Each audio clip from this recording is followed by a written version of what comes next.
2025 എന്ന് പറയുമ്പോൾ നമ്മൾ ഒരുപാട് ബുദ്ധിമുട്ടി. യുദ്ധങ്ങളും പ്രശ്നങ്ങളും ബുദ്ധിമുട്ടുകളും പ്രളയങ്ങളും ഒരുപാട് കാര്യങ്ങൾ ബുദ്ധിമുട്ടുകളുണ്ടായി നമുക്ക്. ഇനി വരാൻ പോകുന്നത് 2026 മേടൻ രാശിയെ സംബന്ധിച്ച് പറയുകയാണെങ്കിൽ മേടൻ രാശിയിൽപ്പെട്ട നക്ഷത്രങ്ങളാണ് അശ്വതി, ഭരണി, കാർത്തിക, ആദ്യപാദം. ഇവർക്ക് 7ര ശനിയുണ്ട്. 11ൽ രാഹു ഉള്ളത് കൊണ്ട് അവർക്ക് സാമ്പത്തികമായിട്ട് കുറച്ച് മെച്ചമുള്ള സമയമാണിപ്പോൾ.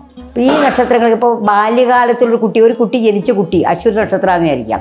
ആ കുട്ടിക്ക് പറഞ്ഞ ഫലങ്ങളൊന്നും ഭരിക്കില്ല. കാരണം അത് കേതുദശയിലാണ് ജനനം.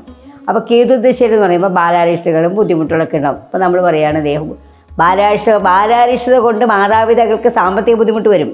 കാരണം 3ലാണ് വ്യാഴം നിൽക്കുന്നത്, പിന്നെ 12ലാണ് ശനി നിൽക്കുന്നത്. അപ്പോൾ ഒരുപാട് ബുദ്ധിമുട്ടുകൾക്ക് വരാൻ സാധ്യതയുണ്ട്. അപ്പോൾ അങ്ങനെ ഒരു കുഞ്ഞുങ്ങൾക്ക് വരുന്ന ഗുണമായാലും ദോഷമായാലും മാതാപിതാക്കൾക്കാണ് ഫലമായി വരുന്നത്. അപ്പോൾ ഒരു കുഞ്ഞ് അശ്വതി നക്ഷത്രം ജനിച്ചു കഴിഞ്ഞാൽ കുഞ്ഞ് ജനിക്കുന്ന കേതുദശയിലായിരിക്കും ജനിക്കുന്നത്. അപ്പോൾ ആ കേതുദശയിൽ ജനിക്കുന്ന കുഞ്ഞിന് കേതു എന്ന് പറയുമ്പോൾ എന്വിടെ നിന്നാലും കാരണങ്ങളിലാണ് ബുദ്ധിമുട്ടുകളുണ്ടാവും. അപ്പോൾ ബാലാരിഷ്ടം ഉണ്ടായിരിക്കാം. ആ കുട്ടിയുടെ 28 കഴിയുമ്പോൾ ശിവക്ഷേത്രത്തിൽ കറുകഹോമം ചെയ്താൽ ഈ ബുദ്ധിമുട്ടുകൾക്ക് മാറ്റം വരുന്നതാണ്.